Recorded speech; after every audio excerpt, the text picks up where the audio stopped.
From the shores of Malibu where the waves are pumping to the Great Wall of China and back to the streets of Las Vegas where UFC 279 is coming. We are live. This is It's Time Radio, the show where we talk about what you think about but may be afraid to voice.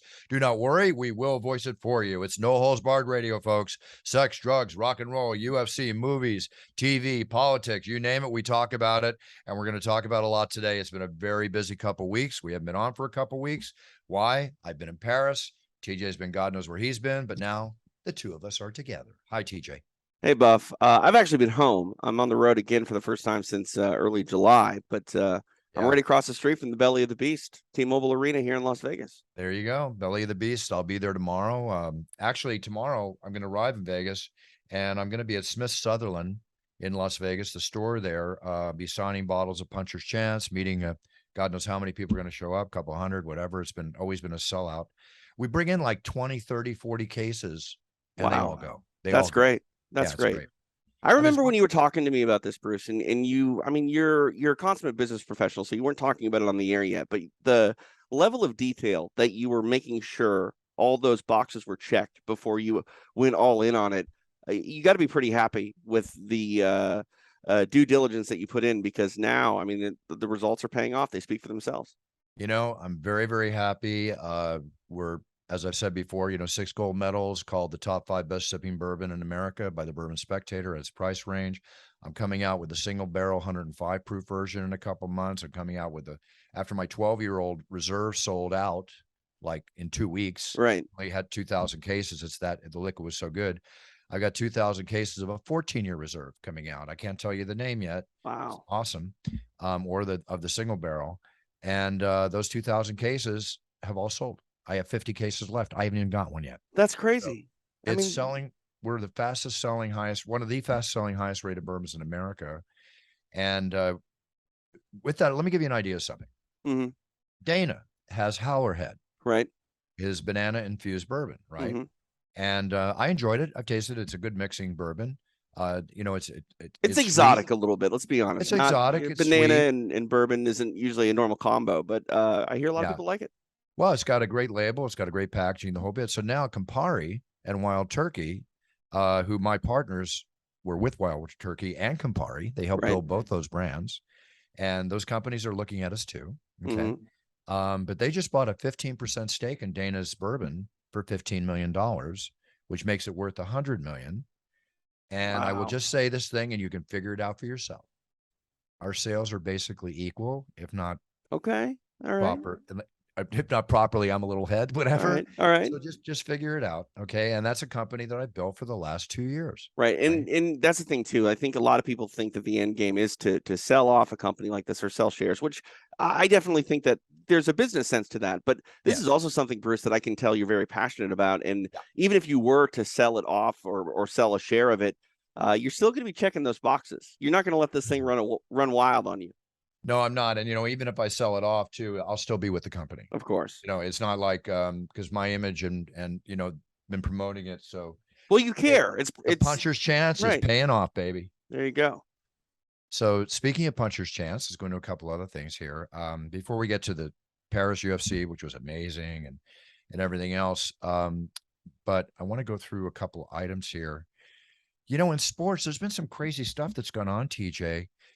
I don't know if you heard about this, but you know how, like, I've gone to an Aussie football game, right? Rugby game. Right. These are some of the toughest individuals I've ever been around. Randy Couture and I. Yeah. Well, I mean, Tai Tuivasa. Exactly. Exactly. So Tui, did you like the double fist bump in the parachute? That was awesome. I love Tui. What a fight too, by the way, man. Oh my God. There are no losers in that fight. Like, Ty obviously didn't get his hand raised against Gon, but man, like, his stock rises. And I love those fights, Bruce, where, the athlete who doesn't necessarily get the job done still walks away with more fans, more popularity, more success. And that's, one thing that is awesome about our sport is you can have success even if you don't get your hand raised on that night. No question. And, the thing while we're talking about Paris, the thing about that fight is Tui brought his son, his 5-year-old son, right? Oh man, I can't imagine what that must be like for both of them. Right. Was sitting right behind me. Oh man. Crying. Oh. while his wife is, egging him on. It was just like, oh my gosh. Yeah, I don't know if I could do that. I mean, I know Joe Buffer was a man's man, but would you have been able to watch your dad? Maybe you did watch your dad get in some fist fights. I don't know. I watched my dad in fights when I was younger. I didn't cry. I'm like, holy. Right. You were crying for the other guy. You're like, oh man, Dad, don't hurt him. No, my dad actually, listen, I backed my dad up. We were in a movie theater. It all started. I told you these stories about the movies. Oh, I know. I used to. It's been a while though. See, I always love hearing these stories. I'll give you one real quick. We're in Philadelphia. I'm 12 years old, right? Yep. Maybe 13. My dad always we wore big belt buckles back then. My dad would buy me these big belt buckles. So 5 gang type members break in through the exit, sit down in the row about 2 rows in front of us to the right. They're sneaking start in the yelling, start yelling at the screen, mowing the screen, right? Just ruining everybody's time. It's ruining everybody's time. So my dad gets up. He says, take off your belt. He goes, wrap it around your hand. Stand behind me. If I start swinging, you swing that at everything that comes at you. Oh, okay? Man. He went over and did his famous line. You have 2 choices. You be quiet, enjoy the movie, and you either shut up or you get carried out. Right. Carried out. TJ. Carried out, right? Carried out. Yeah. Right? You know what the bad part is now, Bruce? These days, you don't know if those guys are going to turn around and shoot you or if they're going to sue you. But you know what? They didn't say a word. Of course. They knew it was good for them. Yeah, they knew it was good for them. And I'm like, okay, Dad. I'm like right there, ready to go. It's a different world back then, TJ. It's a totally different world. Oh, 100%.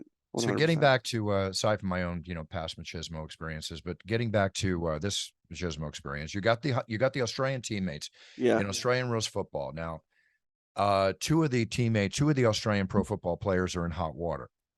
Okay. Here's what happened. They play for the Glen Waverley Football Club in Melbourne. They made a bet during the day of heavy drinking on August 14th that the loser would have to perform oral sex. Okay, yeah, I've heard of this. There's a friggin' picture of the one teammate going down on the other teammate in the bar. Yeah. So let's take the sexuality out of this, all of it, for a brief moment. Okay, let's remove that.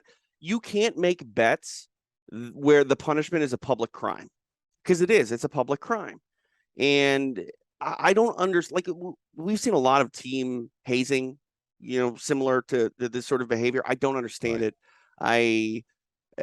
It just, where has common sense gone with these athletes? Because not only is this just unacceptable from a social standpoint, but for their personal careers, like, I'm sure they would love to be talked about by Bruce Buffer on the It's Time podcast, but not like this, man. Like, what are we doing here? No, I'm not going to mention names. I don't even think the article mentions names, but take it a step further. There's a physical and an emotional impact. Yeah. The families involved, on the club members, players, and the community of fans. 100%. Like, this is the last thing. And to put the sexuality back into it for a moment, witnessing that can be traumatic for anybody, man, woman, child, it doesn't matter. An act like that in public can have lifelong impacts on human beings. And some people might think I'm being hyperbolic when I say that, but sexual trauma, it doesn't have to be instigated on the victim physically itself. It can mess with people in ways that you don't understand. Absolutely agree. It's a different, pardon the pun, different strokes for different folks. Okay. You had to do it, didn't you? Had to do it. All right. So we'll leave that one alone, but there's going to obviously, if I haven't read anything since then, but there has to be some disciplinary action. There has to be something.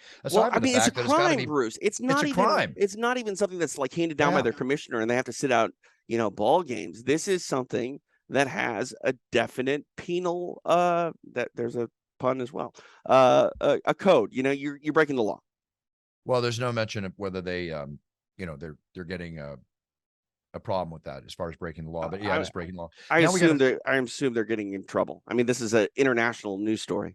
Exactly. Now there's another situation. This is American football. Okay. The Buffalo Bills, who play the Rams tonight in the home opener. Right. By the way, are favored coming into think about this. The Rams are the Super Bowl champions playing at home. Yeah. The Bills are coming into the LA Rams home field advantage, and they're favored by 2.5 points. It doesn't surprise me. The Bills, I've heard a lot of really good things about the expectations in that team. It is interesting when you think about, like you said, the defending champions in their home field. But the Bills on paper seem to be a better team, and that 2-point line or whatever would probably be 6.5 or more if they were playing at the Bills Stadium. Oh yeah, without a question. Now, for those of you that want to know who to bet on tonight, I have one rule in football betting, and I'm a very good football bettor. I've had 2 losing years in 16 years. Okay, and I've only lost 1 Super Bowl in 16 years. Okay. Yeah. What I want to say is that you always take the home dog on opening weekend, on the opening first day. Always go with the home dog. So, and plus it's the Super Bowl champions. If you can, buy this from 2.5 to 3, which I did, and enjoy the game tonight and see what happens. There's my advice. Although It's Time podcast will not be on until tomorrow after the game. So that's okay. There's still a bunch of action this weekend for everyone to get involved in. A lot of action. I'll wait on commenting on football. I need the first 2 weeks to 3 weeks to warm up and understand what I'm doing. Well, I'm going to say something right now because our friends over at FanDuel wanted me to pass this along. Go for it. It is week 1, and with FanDuel, you need to check out America's #1 sportsbook. Join today and get started with $150 in free bets guaranteed when you place your $5 bet. Just sign up with the promo. It's time, and get in on the action today. So do that with our friends over at FanDuel. Absolutely. Get over to FanDuel. And if you follow me on Instagram at Bruce Buffer UFC, I put up a special link. You can go right there to make your bets and everything else. I'm an ambassador for FanDuel. I love working with FanDuel, and they do a great job. Now, regarding the other story in American football, the Buffalo Bills the punter, Matt Araiza, he's been accused of gang raping a 17-year-old girl in college, right? It's really horrific when you read about this. Again, we'll say alleged, okay? Right. Supposedly a gang rape occurred with 2 of his Aztec teammates. She was supposedly a bloody mess at the end of it. And he's been accused. He's been released by the team. He's being sued. Reportedly, he was sued at San Diego County Superior Court earlier this week, right? Mm-hmm. But now with this thing that happened at a Halloween party, I won't go into the details that are here. Wait, is this from this year?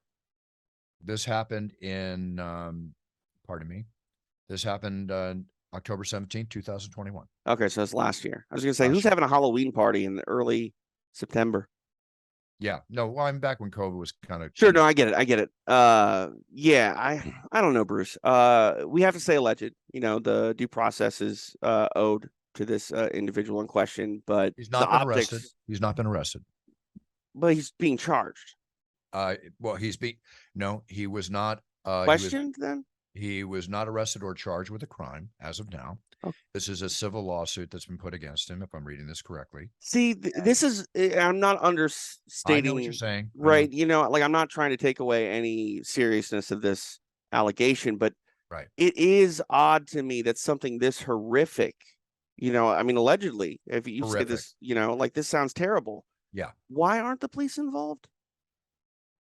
Maybe they were, maybe they weren't. It doesn't go into any reasoning. I mean, did she go to the police? Did she, which you must go. It's really hard for a woman, or a girl. As we know, like when Sammy's been on the show, there's trauma involved in that. Trauma involved. I get that. Only 1 out of 3 or 4 rapes, supposedly, as the statistics were years ago, are reported.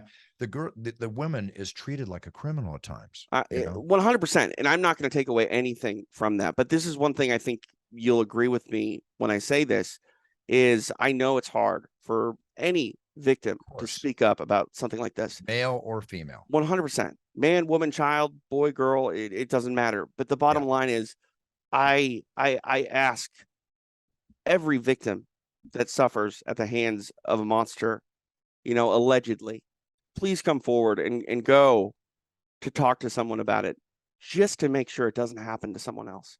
I know that's incredibly hard, but these people, if they've done these crimes, they need to be stopped, because the idea that it's an isolated incident when it's this egregious, it just seems very low percentage that is the case. Absolutely agree. And again, not like we're supposed to give advice, because that's not on our pay scale. Right. But I hate the idea, Bruce, of these monsters lurking and still, essentially prowling and may hurt someone else. I hate it too, but if you, God forbid, you are assaulted, you need to go do the rape kit as quickly as possible. They got to collect the DNA. They got to do all that. So with that being said, we'll see what happens. Don't you feel like these monsters sort of hope that is the case, that they're too afraid to come forward, and then when they finally do, they just I'm not get a away with monster. it. I can't I say. I know, don't but even know like, why they do it. Yeah. but I don't know. it just seems like they're emboldened to do so because they don't fear repercussions. And I think a lot of that, unfortunately, is that it is a horribly, horrifically, traumatic thing to try to go, and because it seems like it's prolonging the situation that you want to get away from by speaking up. Agreed. Closure is everything, right? Yeah. Anyway, we'll see. Sorry to hear about all this. Now, as we go forward, all kidding aside, a little boob talk, if you want to call it that. Pearl Gonzalez, right? My old pal Pearl. She regrets getting tattooed on her breast at 11. If I understand that she was tattooed on her breast at 11, she's paying $10,000 for removal of that. Now, you work with Pearl. Yeah. So obviously you know the tattoo. But, well, I mean, I've seen the tattoo. We have not talked about it personally. But it's visible. It's visible. Yeah. I vaguely remember her talking about getting something removed. She has several tattoos. She's getting that and 3 others removed. Yeah. I mean, she has tattoos that are very meaningful to her, but like you said, there are other tattoos that I know she did get when she was a child, like literally a child. Right. It's amazing what we can do now when it comes to tattoo removal. I remember, my dad had full sleeves, and I remember my grandmother basically was fearing that history was going to repeat itself. And like, I'm all rebellion, Bruce. I have no tattoos, so. But that was the argument, right? Like I'm sure, your mom Connie was saying, "Hey, Bruce, I don't want you to get tattoos. They're forever." Not anymore. They're not forever anymore. You know what? I think they're cool. Done correctly, I think it can be very beautiful, and I think it can also be pretty not beautiful. I mean, they got to mean something to you. You know what I mean? Like there are tattoos that are not aesthetically pleasing, but some people love them because of what they represent, not necessarily, of course, what they look like. There's only one tattoo I would ever really think about getting, and that would be some sound waves that represent, my career in broadcasting and things like that. But it would probably be, not visible, or I thought about it, like if I would put it anywhere on my body, I'd put it like on the inside of my wrist. You know what I mean? Because you can't really see that. But more power to all the people that scream it loud and proud. The face tattoos, I'm not even talking about sort of the social stigma, but I could never get a face tattoo because needles on the face, man. Like what? No way. I would regret it every day I wake up. I mean, it's not your personality, but not like my personality. It works for some people. Works for Mike Tyson, so we'll leave it at that. Okay, now we have another situation here involving a similar part of the anatomy. Bare knuckle fighting's Ty Emery. Yeah, okay? I saw this. Now this is an example of, and I'm not putting Ty down, okay? I'm just talking in general. Yeah. We live in a decaying society and morality, okay? We're in sports. You know how I am. Okay, let's set the stage here too, because people don't really know exactly what you're alluding to. Yeah. Go ahead. So the stage is she was fighting. Right. Okay. After her fight, she got up on the ropes. Yep. And she exposed her boobs. Right. Which, correct me if I'm wrong, is a crime. Is a crime. It's exactly right. And again, people are scoffing and rolling their eyes at me, saying no one was harmed by this. You don't know. You really don't. You don't know that. No, you don't. And in this crazy world of social media, with men and women especially, making all the money on the OnlyFans sites and everything else, she has an OnlyFans page. Sure. She charges $10 a month, and there's a paywall, and there is a security measure involved that keeps those pictures and content theoretically behind that paywall, away from people that aren't old enough to see it. Well, with that being said, and what I'm about to say, and I can think if certain people are listening, they're going to get the idea. Now I got to start my OnlyFans account. She charges $10 a month. She had about 440 members. She was making $400 a month. Okay. And it's money she relied on to survive. Yeah. Right? Yeah. Now, since she did this, right, there's a 6,150% increase in her OnlyFans site. She's now making $25,000 a month. That's great. Make roughly $300,000 this year. Good for her. I'm not hating on that. And again, what happened exposing yourself to a crowd? Like, how many concerts have you been to where that has happened? It's not anything new. But like, the thing for me, Bruce, more than anything, and we've talked about this for years on the show, we've disagreed with views about this on the show, but like, you and I both do agree that when you are in the spotlight, commanding that platform and the attention of the sports world, you need to conduct yourself in a way that is emblematic of what a consummate professional should be. That is not that act, in my opinion. Nope. Now we go from the anatomy to another one. And again, this is a TikTok person, and a TikTok person that makes and sells jewelry.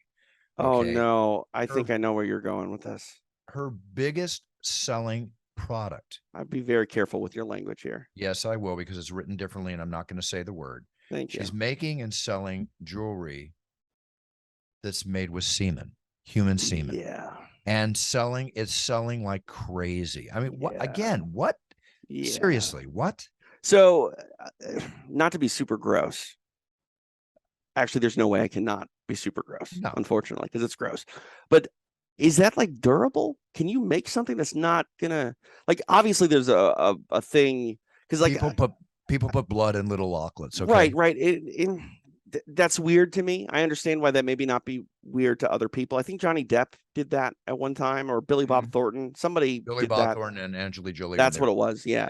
I mean, I kind of get it, but like the idea of semen made jewelry, like, you need rubber gloves generally to handle that in a medical space. You know what I mean? So like, why would you want to, I don't know. Who's wearing this? Who's wearing, men, women? Like, who wears this stuff?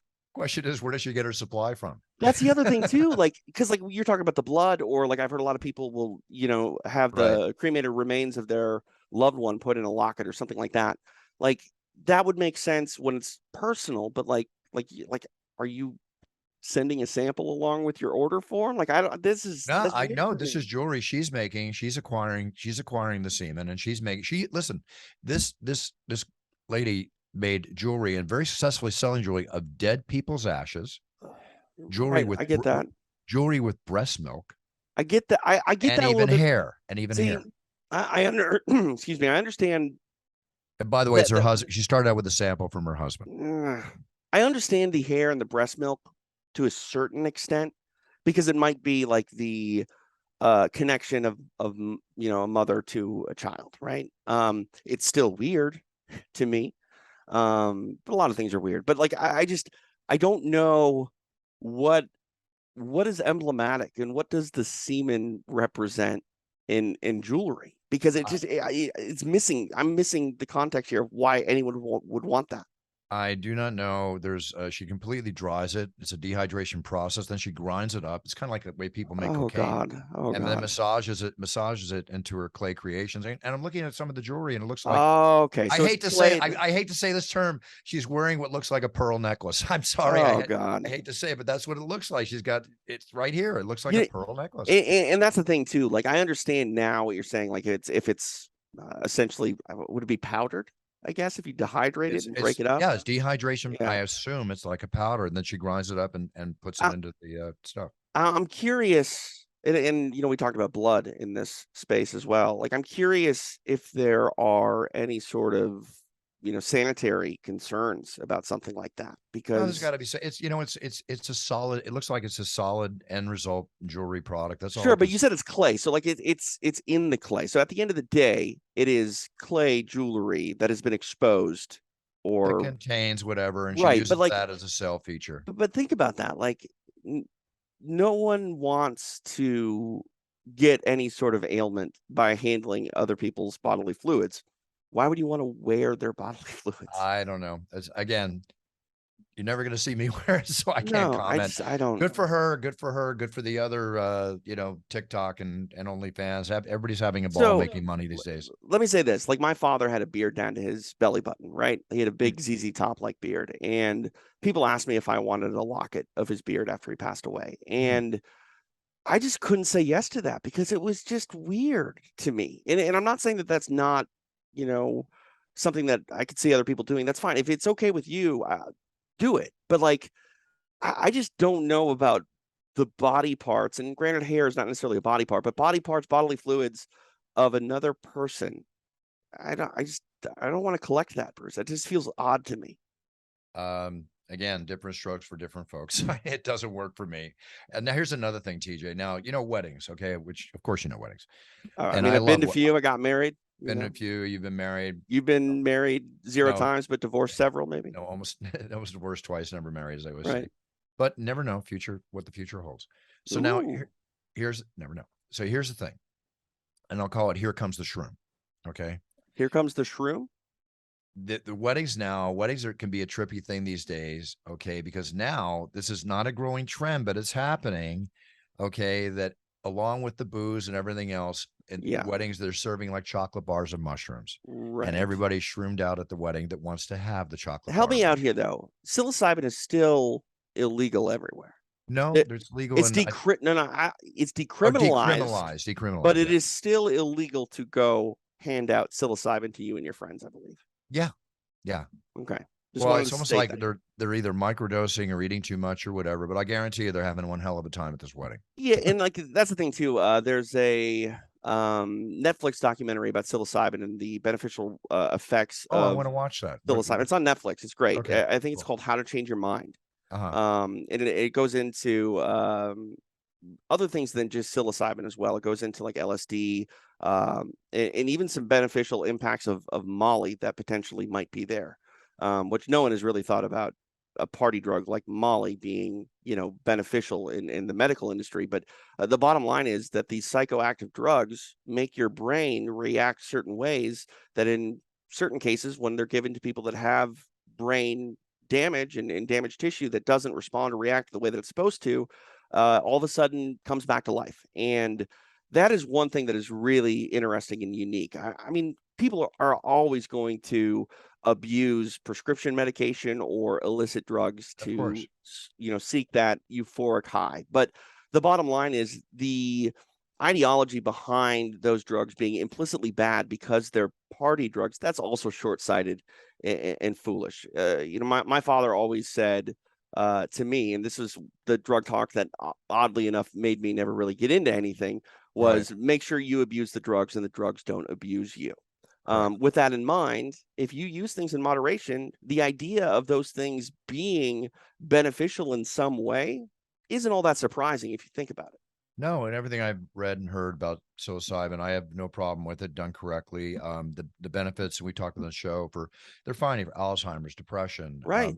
And let's face it, we're only using, 3-4% of our brain. If we open it up for another couple points, God knows what if we had 10% of our brain power. And think about the long time marijuana has been, criminalized in the world, not just this country. And we're seeing how much it impacts and benefits people with really untreatable conditions in many ways. We're talking about cancer victims who live a life of pain in their final months. We're talking about people with eye problems, Parkinson's for that matter, they can't stop shaking. They take one hit of marijuana and their whole entire world slows down. Like the idea that you're going to limit the availability because of, old fashioned views, that's ridiculous. But now we're going to see psilocybin possibly be that next thing. The only thing that I worry about, Bruce, and you mentioned it up with this wedding, is when you put it in food and you don't explicitly say this is, laced with X, Y, or Z. Oh, they didn't. I don't think they served it.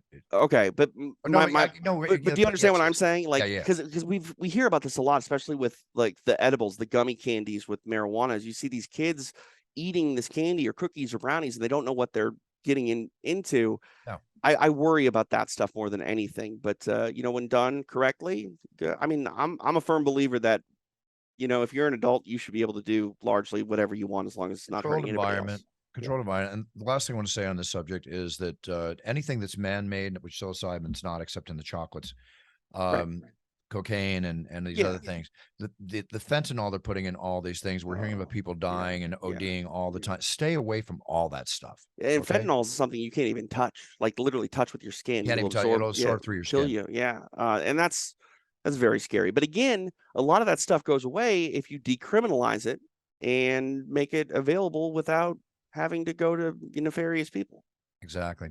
I'm not saying that anybody should just go in and be able to buy opiate pain medication, but at the same time too, like I think that we need to make it so the people that are already hooked, can potentially find a path to recovery without having to go through the lengths that they They are, you know. Absolutely. Well, we don't need to add anything more to the mental issues that are going on these days in this world with the mass shootings. God, the shootings we had this week, the mass stabbings. I don't even want to go into it. I want to get on a negative note. Bruce, a positive note I want to talk about before this breaking news that I just saw here. Uh-oh. My mother, my lovely mother, turned 94.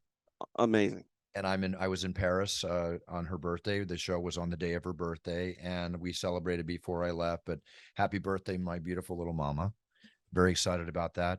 And as I say that, the breaking news is I read that she was not well this morning, but Queen Elizabeth has passed away at 96 years old.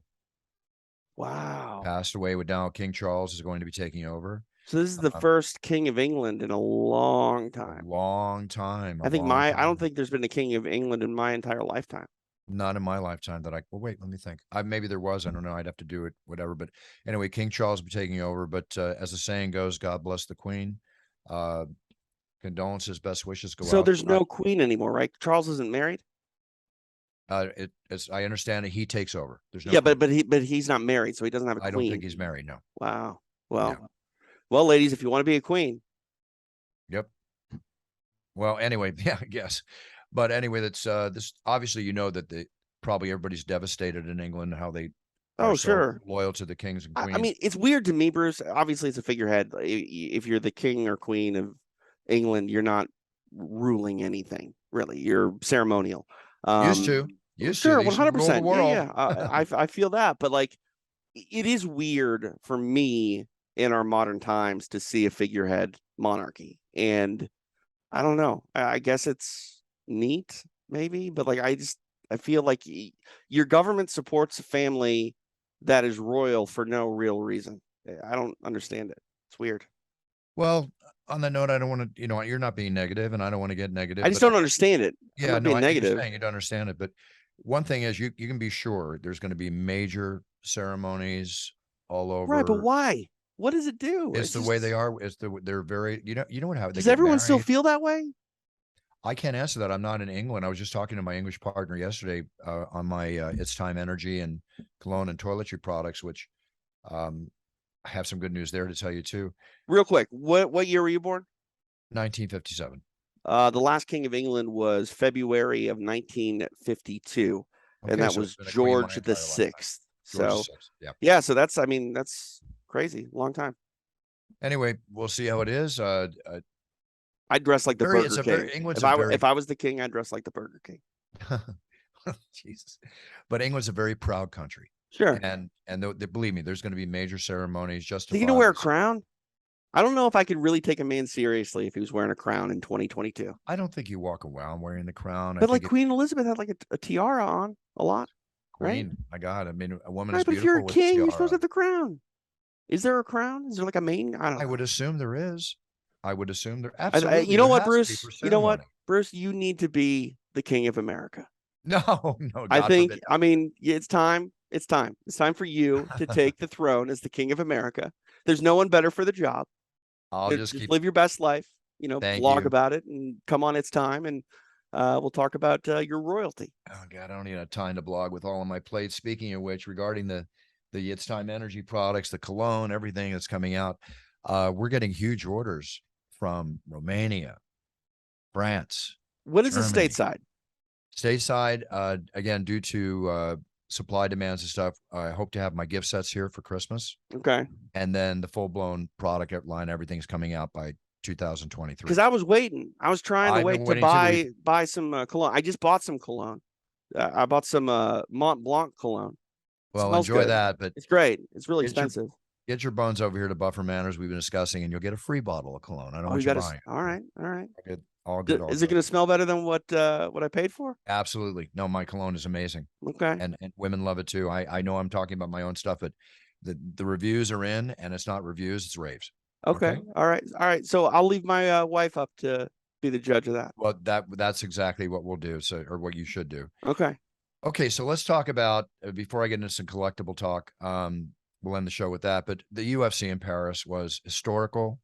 It was amazing. Yeah. I got to tell you, TJ, introducing Tuivasa and Gane was one of my favorite introductions of all time for a lot of reasons surrounding the 17,000 in attendance. Right. And I remember a couple months ago when we talked about these tickets going on sale, Like how many 204,000 requests. Yeah, think about that. Like they could have done a stadium show. They literally could have done the stadium that Paris Saint Germain, I think. Yeah, there's no plays. question. Well, we're going back. Unbelievable. Well, but I just like this is a market that the UFC has never been to before. And I'm told it's already planned for next year. We're already going back. It's going to be a yearly stop. It should be. For the longest time, the Judo Federation in France made mixed martial arts essentially an illegal sport. And once it's been, broken through, you can see that there is not only an interest in mixed martial arts in France, but there is a passion that burns on par with any other nation in this country. Or in this world, rather. Agreed. And speaking of Paris, I went there early, had a wonderful time. Such a beautiful city. The like a royal does. You go out and what was that? Like a royal does. You're royalty now. We've made you the king of America. But it was awesome. On Friday night, went to a UFC affair on the Eiffel Tower, had dinner on the second floor. But when they light up that Eiffel Tower at night, it's one of the most beautiful and romantic visions you can possibly see. Do you know what the Eiffel Tower really is? Like, do you know what its main purpose is? Go. It's a radio tower. I don't know why I didn't want to picked up on that. Really? Yeah. People don't really realize that. Obviously, it's a landmark, but like its main purpose is to, feed AM and FM radio waves. Well, Notre Dame is still. It's interesting. Notre Dame is still under construction. I learned when I was there that it's fire. Donations to fix it were $850 million came in. Yeah, I mean, I remember when that was on fire, like just one random day. Staggering. Burning. All right. So as far as the Paris UFC, the Gan Tuivasa fight literally was one of the heavyweight fights I've ever seen. The atmosphere had to be insane too. Not only did they live up, with an insane anything you can do, I can do better type of striking affair. Yeah. The way that the crowd was singing and just it must have been an amazing experience for you to soak in. It was amazing, and for me as an announcer, and I watched it on TV afterwards. The French, you have a French-speaking audience there. Yeah. When I would say, we are live, they said it. When I would say this is the main event of the evening, I'm like, I don't listen because I'm so focused. But when I'm doing that part, I am talking to the crowd. You can feel it though. Oh my God, I heard it. I was like, you heard it. Yeah. Whoa, really? Yeah. Whoa. Yeah. Like and again, like how cool is that? Because again, they don't. I mean, yes, there are some native English speakers there, but you're in a different country for the most part. The audience doesn't speak your native tongue, but they're saying things because they're so involved with the product and like you share a moment. How cool is that? I will say one thing. I heard the San Diego UFC, the air conditioning broke and it was hot as hell there the other week. It was like 90 degrees in that arena. I heard that. It was so hot. And King of Bay made me this beautiful jacket for it, but it was, as I don't like normally, it was a heavier material. And I got to tell you, TJ, I must have lost about 4 pounds of water during that show that night. Oh man. I mean, it's been really hot in Southern California. Oh, I know. I heard it was 105 when I was gone, but that night was historical for so many, many different reasons. Everybody fought their hearts out. I thought it was a great show. And again, kudos to Gan, kudos to Tuivasa, win-win for both. Obviously Gan, coming out way ahead on his win. But now we're going to get into this weekend's UFC coming up. We've got Nate Diaz fighting the monster, Khamzat. Real quick, just before you get to 279, Ciryl Gane will be a UFC champion in the next 2 to 3 years. I firmly believe that. He fought a beautiful fight, and he fought a fight with a perfect game plan. One thing I like to do. 4 years, Bruce. He's been in MMA for 4 years. Like he is largely still an incomplete fighter. Did you see the video of this man dunking a basketball? Yeah. Unbelievable. He's a major athlete. And I think I just said something that's going to make people go, I can't believe you said that. Yes, I understand that he's a very complete fighter. He has submissions. He has takedown, defense, offense as well. And obviously great Muay Thai striking. But I say he's an incomplete fighter because where's he at on his potential? 70%, 75%, maybe? Like has reached it. Right. At this point, if he continues to get better and can get 25% better than he is now. I know we're talking about numbers that are sort of nonsensical in the idea of how you picture them, but like when he becomes more and more comfortable in that octagon, I think he'll be unstoppable. I think France will get their Ciryl Gane world champion in the next 2 to 3 years. Well, his dedication to getting better, and when I was watching him, I always love when I would fight with the front kick, which to me was like a jab with my leg. Just throw it out there, unless I really want to bang you with it.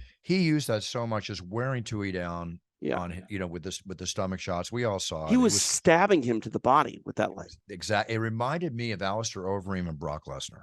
Oh yeah, when Lesnar ate that body kick and was after just his done. diverticulitis operation. I mean, but also too, like that's the thing too. You talk about Muay Thai strikers, Bruce. Like punching kind of goes by the wayside a lot with Muay Thai strikers. But Ciryl Gane landed one of the most vicious uppercuts against Thai that I've ever seen in mixed martial arts. Like his hands are just as deadly as his kicks. Agreed. And also too, let's face it, too, he was the first one to ever knock Gane down. Yeah. Yeah, Gane's never been knocked down. Not by Ngannou. Nobody's never been knocked down. And that's the other thing that I walked away with from Ciryl Gane's performance is going, oh man, he's really great because he remained composed and calm in the face of severe adversity in front of his hometown, who were literally singing his praises while he was fighting. So when he gets, even better and better, like I'm sorry, he's a real problem for anybody in this heavyweight class. He is a problem. Now, speaking of problems, this Saturday, Nate's got a big problem with Khamzat. It's going to be, but you know what? You can't count anybody out in the octagon. No. I mean, how many times has Nate Diaz been there where they've counted him out? And Khamzat, his last fight proved he showed he can be beat. If Nate drags this fight to round 4 and 5, it's going to be real interesting to see where Khamzat is. I don't bet fights, but I'll tell you right now with the odds, I think it's 4-1 in Khamzat's favor. Put a little money on. I think it's more than that. You know what? Put some coin on Nate. Put some coin on the true G, right? Yeah. I mean, and this is the thing too. Like we're talking about pressure. There's no pressure for Nate Diaz. No. And even if there was pressure, he doesn't subscribe to that. Like his interviews are hilarious. There's no pressure. Well, so there's a lot of people. I mean, we're not breaking news. There's some drama about Nate Diaz and his contract status with the UFC. And, of course, a lot of people believe that this will be his last fight in the octagon. I firmly believe it will not be his last fight in the octagon. I believe that he's going to have he's going to have a trilogy fight with Conor McGregor.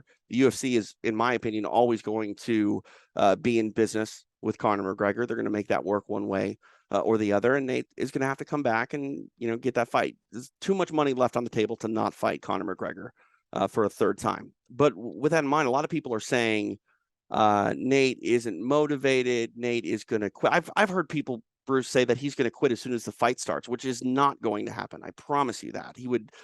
I'd be the most disappointed individual on a bunch of other. I don't see that. Bruce, he would get suspended indefinitely. It would never be a licensed fighter ever again. Ever. Absolutely. It's not in his DNA. No, and that's exactly right. It's not in his DNA. Like, you want to get into a fight with a Diaz brother? It doesn't matter if you're a little leaguer or the best fighter in the world. If you're going to pick a fight with a Diaz, you're going to get a fight. And that's what we're going to get on Saturday. No question. So we have Nate. That's a fight to look at. Tony Ferguson back against Jing Liang. Can't wait to see that. That's a tough fight for Tony, by the way. Moving up a weight class. Very tough fight. Very tough fight. Kevin Holland, always love watching Kevin fight. Daniel Rodriguez. But I'll tell you, the Johnny Walker, Iwan Kutalaba fight, I can't wait. You going to get in the middle this time, Bruce? You're going to have to, separate them? I'm the sheriff of the octagon because it doesn't seem like the commissioner. Actually, in France, 2 of the fighters got together. Forget where they were. I was looking the other way. Otherwise, I would got in the middle. Yeah. But, why not? Do whatever. Got to keep everything. We got to protect our royalty, Bruce. Though we can't have our king out there getting hurt. Well, Iwan's always entertaining. Johnny Walker's a beast, so that'll be really good. The card is loaded. I'm really looking forward to it. I'm sure it's sold out. It's one of those fights that has that International Fight Week vibe to it. Yeah, absolutely. Absolutely. Yeah. So tune in, pay-per-view, UFC fans. I'm always like to say this. If you're really a UFC fan, you're not a UFC fan. If you don't tune in on Saturday, sorry about that, folks. Yeah. Just the way it goes. People like to talk crap about stuff for whatever reason. They can talk whatever they want. Well, I've heard people, say like, UFC 279 is exactly what you think it is. It's not worth the money because you're going to see Khamzat Chimaev send Nate Diaz along his way in, a rude fashion. Gonna watch. They're still gonna watch. Why would you not want to watch it? You can't count out Nate Diaz. Tony Ferguson has been a fan favorite forever. We're going to see the next chapter of his career unfold against a very tough Leach and Li Jingliang, and then you mentioned Kevin Holland, great fighter to watch compete.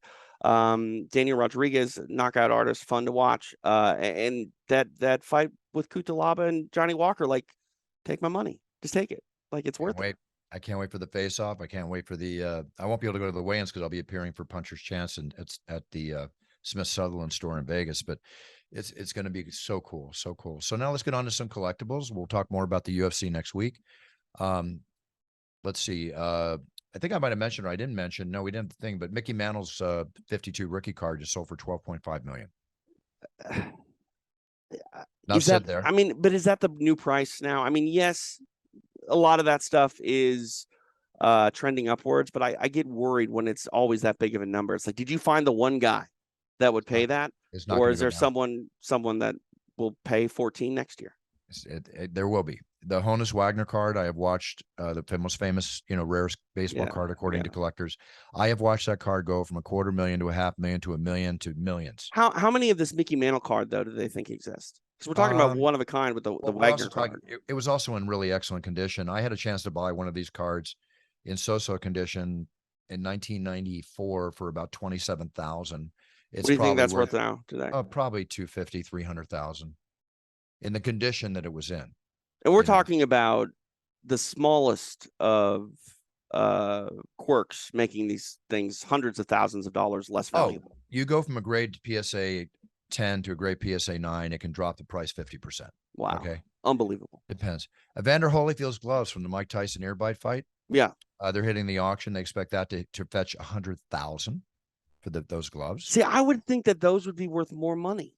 Again, wait till it sells. But I mean, we're talking about one of one. You know what I mean? Know. And these baseball cards, there's more of them. Yes, the condition factor and all that stuff. But like when you're talking about memorabilia, fight worn memorabilia, legendary fight worn memorabilia, I think that's a low number.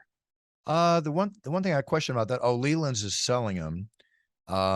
They're a big auction house. I wonder, and again, it doesn't say, but I wonder if Holyfield gets any piece of the action, or maybe he sold the gloves before. But anyway, they're being sold. Here's one thing that is very disturbing in its own way, because I hate criminals to begin with, but I mean, I hate fraudulently, counterfeiting things. A man just got 3 years in federal prison for fraudulently obtaining and selling Super Bowl rings with Brady engraved on them. And when you look at these rings, they are so incredibly incredible. Yeah. It's unbelievable. So good. I watched this. The ring for $63,000. I watched a show called To Catch a Smuggler, Bruce, and it was I think it was Miami last year or 2 years ago when the Super Bowl was there, and they were capturing merchandise that was being shipped in over from China that was counterfeit Super Bowl rings, counterfeit jerseys, and you can't really tell that they're not legitimate. The jewelry obviously going to turn your hand green, you know what I mean, things like that. But like these counterfeiters are getting so good, Bruce, that I would venture to guess that some of the people that are paying for these things don't necessarily even care that they're not as authentic as they appear to be, because they're giving them that satisfaction that they want from the transaction. But this stuff, it's unbelievable how accurate they're getting with making this counterfeit stuff. Well, here, let me give you this real quick because I have to sign off. I've got to get ready to get over to Vegas, and you do. Well, you're in Vegas. I'm here. I'm waiting for you. The counterfeiter, I'll be there. The counterfeiter that bought this, he paid $63,000 for an actual ring, right? That he had these three. If I'm reading this correctly, was he sold it with the idea that it actually was Brady's? He had the 3 rings made, right? And he used the former player's information to order 3 family and friends rings, smaller versions of the jewelry. Okay. With Brady's name on them. Okay. Got it. All right. So that was his end game, was to try to sell it in the idea that it was okay. So in November 2017, he sold them to an auction house for $100,000. 3 months later, the rings were auctioned off for $337,000. Don't they require some sort of certificate of authenticity which he probably doctored up. He probably doctored it up. But wouldn't you go to, like, Jostens is the company that generally makes those championship rings, which is a Minnesota company. Buyer beware, TJ. It's all about, you buy it, you got to do the work. Yeah, but I mean, I would never buy anything, even with a certificate of authenticity from a reputable source. I would still call the manufacturer and try to find some sort of manufacturer's mark on the product that certifies, beyond a fraction of a doubt that it's what it is. I absolutely agree with you. Part of his plea agreement, when he got sentenced, he's got to pay $63,000 in restitution back to the former player. And Anyway, there you go. Would you want to buy someone else's jewelry with their name on it? Like, that's another thing too by that the I way, don't understand. No. I'm not going to buy that kind of stuff anyway. But he also bilked the former player with a bad check when he bought the ring. That's why he's got to give him $63,000. Wait. So he bought the ring from Tom Brady? No, not Tom Brady. This former player. He took the former player's ring. Oh, and then mocked it up based on mocked that. it up to make the others. All right, that makes sense. So anyway, I mean, I don't want to like give him credit because he's breaking the law, but like he definitely put in a lot of work He put in a lot of work, but he's an a-hole. He's going to jail, and good for him. So this jewelry was made of real precious metals and stones. It was just the idea that it was actually Tom Brady's. No, you should check them out. They're beautiful, beautiful. Speaking of Super Bowl rings, I'll be appearing for the Raiders again opening day on September 18th. You're going to be blown away who's appearing with me, and I'm not allowed to tell you. I'm so blown away. I'm so blown away. Spoiler alert, it's not me, ladies and gentlemen. Yeah, well, if they win the Super Bowl. Oh, I mean, that's huge. And again, but that's the other thing too. Maybe Tom Brady's different because he's got so many damn rings, but like a lot of those athletes don't want to let those things go. I was with one of the Tampa Bay Buccaneer players. We were playing blackjack at the Mandalay Hotel, Brian, one of the defensive backs, and he had a Super Bowl ring on it. We're talking, and he went like this and flew off his finger across the casino. Oh my God. He ran and got it, but he lost a little weight since he stopped playing football, and it just flew right off his finger. I just dawned on me to remember that. TJ, I got to go. What's up? Check out Extra Rounds. It is tomorrow here in Las Vegas. Well, today, if you're listening to this, we'll be at a bar called Blondie's. That's in the Miracle Mile shops. Come check that out. If you're inside T-Mobile Arena for UFC 279, Extra Rounds will be broadcasting before and after the event. It'll be myself and the little monster Vanessa Demopoulos, UFC strawweight, hanging out and talking fights. So please join us. Fantastic. And for me, everybody, I will see you from the Octagon on Saturday. I'm heading out there. Please come join me. Well, again, you won't hear about this, but I'm having a great time with these Puncher's Chance appearances. We'll get this up early enough so if people are in the area and are listening, that'd be great. That'd be great because it's from 5 o'clock to 6:30 on Friday night. Great. And I will see you there. Just follow me on Instagram for all the announcements at Bruce Buffer UFC for Puncher's Chance, the cologne, the toiletries, and everything else going on in the It's real quick, world. Bruce, we need It's Time exclusive. What color are we wearing this weekend? Do I really have to say? Yeah, come on. I've got a special King and Bay. It's a beautiful blue and black. Okay, I like that. Black and blue. You'll be matching some of the fighters. Reminiscent of what's going to go on. Yeah, I'm just trying to figure out, do I want to wear a white shirt or a black shirt? But I'll make that decision when I'm packing tomorrow. All right, good to know. We'll see. All things good. So I'll see you all from the Octagon. Of course, we'll be back next week. We'll talk some football next week. Now the first season's going. Let's try to get Anik on. Maybe do a little. I ran into him here. He was bummed he couldn't make it this week. Yeah, I know. I know you wanted to be on the show. All right, TJ, you take care. Everybody, set your goals, write them down. Be a role model to your sphere of influence. Have the knowledge. So when you do step on that yellow brick road, you are performing and you are being the best you can be. If you are, then you're winning. And that's what we're all about in It's Time Radio. That's what I'm all about in my life. Be honest, be real. And again, show respect and treat everybody with respect. Please. This world's going crazy. Stay safe, everybody. Big cheers. No fears forever. Buffer out. See you Saturday. Bye-bye.